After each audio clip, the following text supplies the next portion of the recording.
The next morning arrived quietly. During breakfast at the inn, Jack White sat calmly alongside Geshny, Henrik, Darian, and Lydia. Jack glanced toward Darian. "Did you send the telegram message for Thomas Harlow?" Darian nodded once. "Yes." "Good." Jack looked at the others. "Well, today will be interesting." His voice remained calm but firm. Henrik leaned slightly forward. "Do you think all of them will show up?"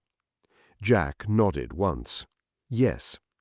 Greed tends to ensure attendance." Then his eyes shifted toward Lydia. He noticed the way she carefully struggled while handling her utensils. Jack narrowed his eyes slightly. "I've noticed something about you." Lydia froze slightly while holding the fork. The room became quieter. Jack continued calmly. "Do you possess magic?" She nodded. "Yes." Jack remained calm. "What kind?" Lydia hesitated while still struggling slightly with her hand. I can move things with my mind, but only small objects." Jack observed her for a moment. Then he spoke in a calm but firm voice. "Geshny." She looked up. "Help her with her bacon. Can't have her struggling like that." Geshny nodded and quickly cut up the bacon for Lydia. Lydia gave a small nod.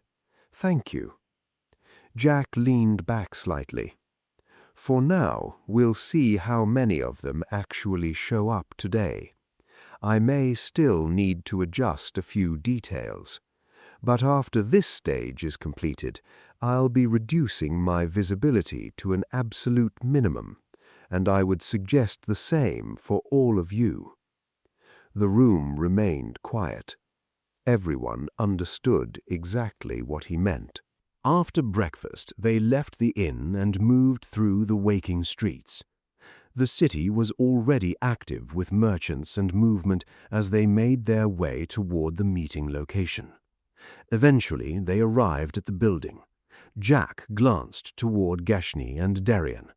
"Send them up as they arrive." They both nodded. Jack then looked at Henrik. "You stay with me." Henrik nodded once.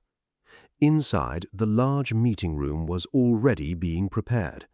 Soon, the first of the crime family representatives began arriving, then another, and another, until eventually the entire room was filled. Jack White calmly sat at the head of the table. He looked around. "Good seeing all of you gentlemen here. I take it everyone is here for business and profit."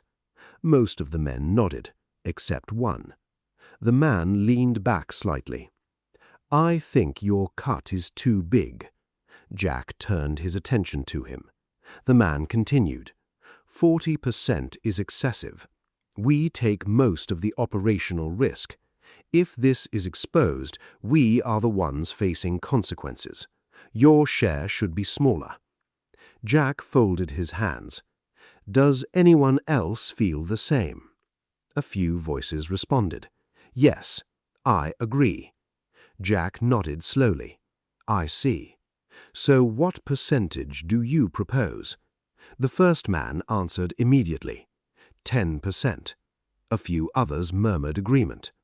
Jack gave a quiet exhale that almost resembled a laugh. "That's far too little, especially considering I have done all the work.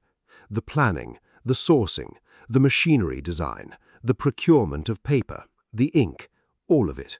None of you. So I believe my share is justified." He paused, then looked around. "Any other proposals, or do you wish to discuss privately amongst yourselves?" An older man spoke up. "We would prefer to talk amongst ourselves." Jack nodded once. "Very well. I suggest you each decide your minimum and maximum. I will step outside briefly. When I return, we continue." He stood. Jack stepped out of the room. Henrik followed. They moved down the street and out into the street. For a while they simply walked. Henrik glanced sideways. "Well, this isn't going exactly how you planned, is it?" Jack gave a faint smile. "It is exactly how I planned." Henrik frowned slightly. Jack continued. "This tells me what I needed to know." "What's that?" "Greed is active and predictable." They continued walking until enough time had passed. Then they returned. Jack entered the room again and took his seat.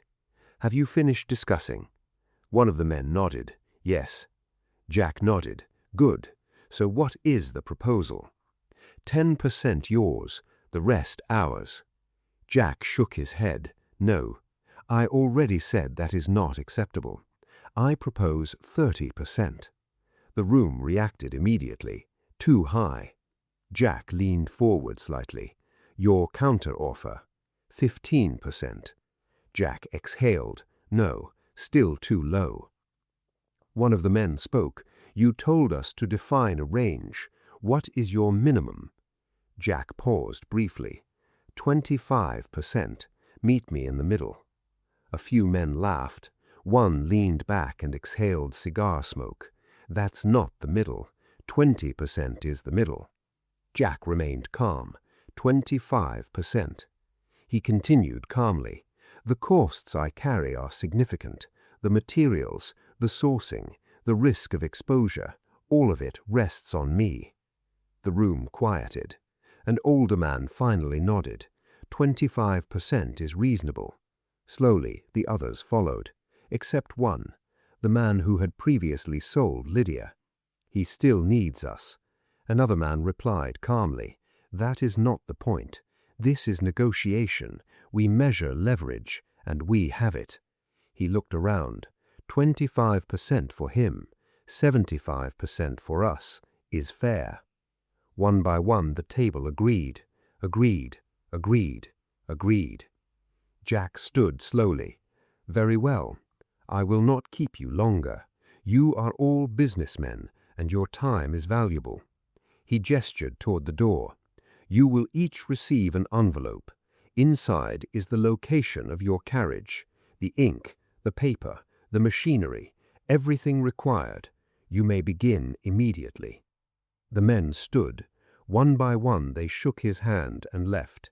The room gradually emptied. After they left, Jack remained briefly before exiting with Henrik, Geshny, and Darian. They made their way back through the busy city streets. Eventually, the inn came into view. They stepped inside. Thomas Harlow immediately stood as Jack entered. "Good day, boss." Jack gave a calm nod. "Thomas." They moved toward the stairs. They entered a private room.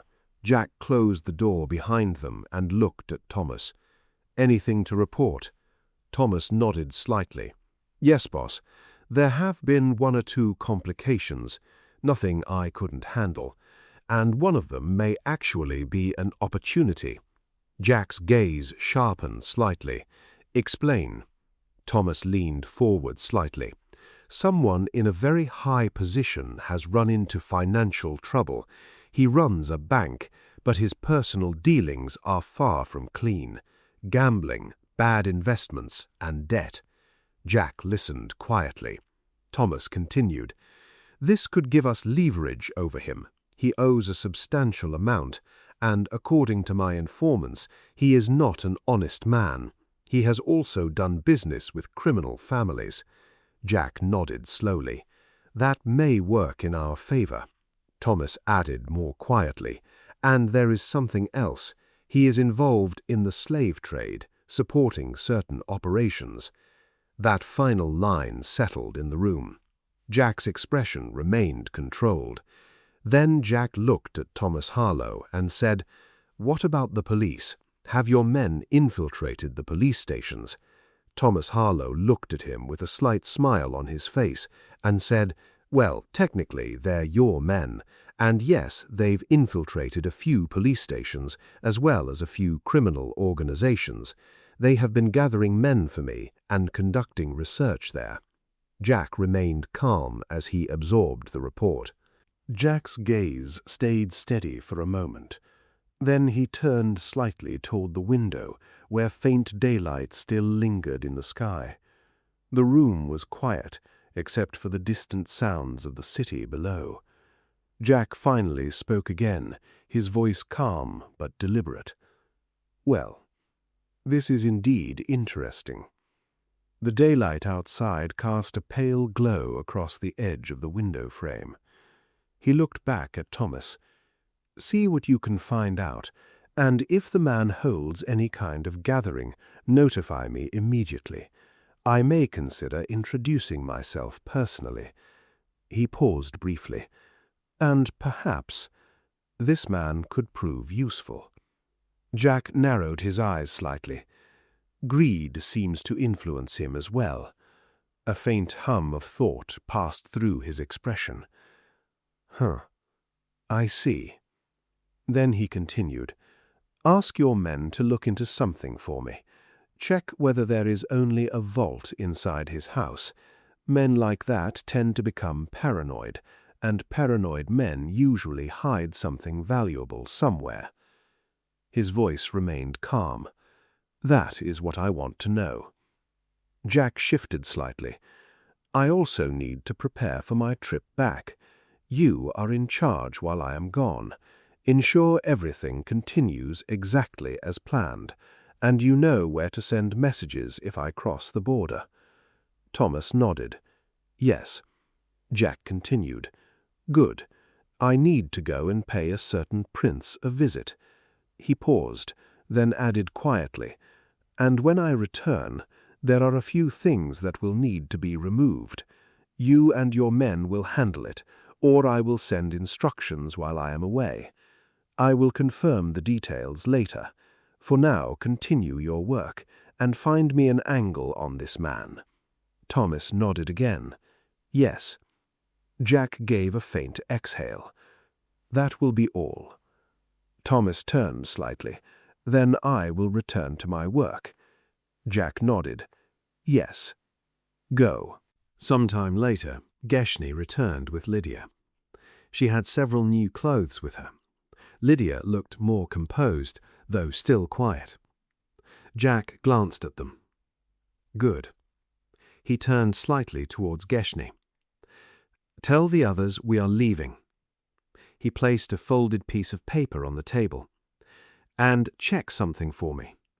Confirm whether the offers I made on those buildings have been accepted, and ensure the purchases proceed. You will find the details here." He tapped the paper once.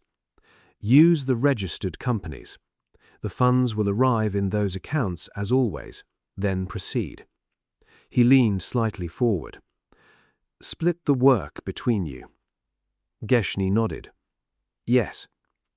Jack continued. "We are leaving tonight." Geshni looked towards him. "We will meet at the train station." Jack shook his head. "No. You and Darian won't be coming all the way with me. I'll be dropping the two of you off somewhere else. I need you to do a little investigation for me. Henrik, Lydia, and I will continue across the border. Then I'll find you once I'm finished with my business on the other side." He paused briefly. "Actually, on second thought, once you're done with things there, head back here. Confirm whether the offers have been accepted, and if any of them are rejected, inform me immediately. Make sure the purchases proceed where possible, and also see if you can acquire a boat here as well. You will handle the remaining property matters." Geshni paused, then nodded. "Yes." Jack gave a final instruction. "And make sure the riverboat is purchased. It will be useful later." The room settled into quiet understanding. Plans were in motion, and everything continued moving exactly as Jack White intended. Later, when the night sky was lit by the stars and the moon shining brightly overhead, they headed to the train station and climbed aboard. Jack looked around briefly. Then, as he settled into his usual routine, he began his usual game of chess with Henrik. After some time, the train stopped. The train had arrived in Southravel. Jack instructed Geshny and Derian to climb off.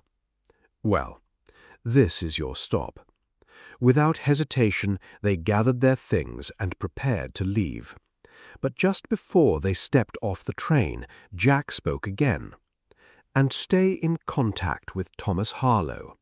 The three of you will need to work together while I'm gone. And also, he's in charge." Geshny paused and glanced back. For a moment she almost looked as though she wanted to protest, but she said nothing. Then finally she spoke. "Well, I don't understand why Thomas is in charge." Jack remained calm. "With certain things he has more experience, that's all. With other things you handle them better. And the information I gave you also contains several instructions regarding matters I need handled." Geshny nodded. So does Derian. A moment later they stepped off the train. The doors closed, and the train continued onward. Jack looked out the window for a moment. Then he said quietly, "Well, the prince certainly chose an interesting place to meet, and I suspect someone else may be there as well. We'll simply need to make sure Lydia is prepared." Lydia looked toward him. "Are you going to talk to the prince? Do you know him? Are you friends with him?" Jack gave a faint smile. "Well, not exactly. Let's just say we share a mutual goal, and that causes us to cooperate." Lydia glanced toward the chessboard. After a moment, Jack looked at her. "Have you ever played before?" She shook her head. "No." Jack carefully showed her where each piece belonged. Then he explained the rules. Afterward, he began a simple practice game with her. While doing so, he asked a few questions. "So, I take it you've never crossed the border before?" She shook her head. "No." Jack moved one of the pieces. "What do you think the other side is like?" Lydia thought for a moment. "Probably the same." Jack gave a small smile. "Remember what I told you earlier?" She looked at him. "Something about great minds always needing to learn. Yes, something like that." He nodded. "But I want you to understand something. The country we're about to enter is different. For example, slavery is illegal there. If someone owns a slave, they can be arrested." Lydia was surprised. "But that's not the same as here." "No, it isn't." Brasken wasn't always part of the empire, and neither was the region where you grew up. For a long time they were separate lands, with their own rulers. The Kardrasar Empire conquered them, and when it did, it changed the laws, it changed the systems, and it changed many of the rules to suit its own needs. He moved another piece across the board. The lands we are traveling through now were not always Kardrasar lands either. They became part of the empire over time. Empires expand, and when they expand, they tend to reshape things. Lydia looked confused. "Why?" He moved another piece across the board. "Let's just say, that's what happens when certain people gain power. They change the rules to suit their needs." He paused. "But power is a delicate thing." He tapped one of the chess pieces. "You see this? If ordinary people truly understood how much power they actually possess, they would realize that rulers often have far less power than they appear to." Lydia stared at him, clearly unsure how to respond. The conversation slowly shifted back to the game. Throughout the remainder of the evening, Jack taught her more about chess. He also told her a little about the country beyond the border. Lydia listened with curiosity. Eventually, she fell asleep. Henrik looked toward Jack. "Well, I didn't know you had a softer side." Jack glanced at him. "Let's just say, I prefer not to show that side of myself. I prefer people to see the stronger side, and I have my reasons." His voice remained calm. Then he looked at Henrik. "How much longer until we reach the border?" Henrik thought for a moment. "Not much farther, sir." "Good. You'll be responsible for looking after Lydia while I'm occupied with the prince. Try introducing her to a few new things. Sweets, pastries, simple things. She probably never experienced many of the things most children take for granted." Henrik smiled slightly. "Well, I suppose someone can actually receive gentle treatment from the boss after all." Jack simply glanced at him. "Shouldn't they?" For a brief moment, Henrik looked surprised. Then he laughed quietly and stood up. "Well, I'll go speak with the conductor, see how far we are from our destination." Jack gave a small nod. Henrik quietly left the compartment. The train continued onward through the night.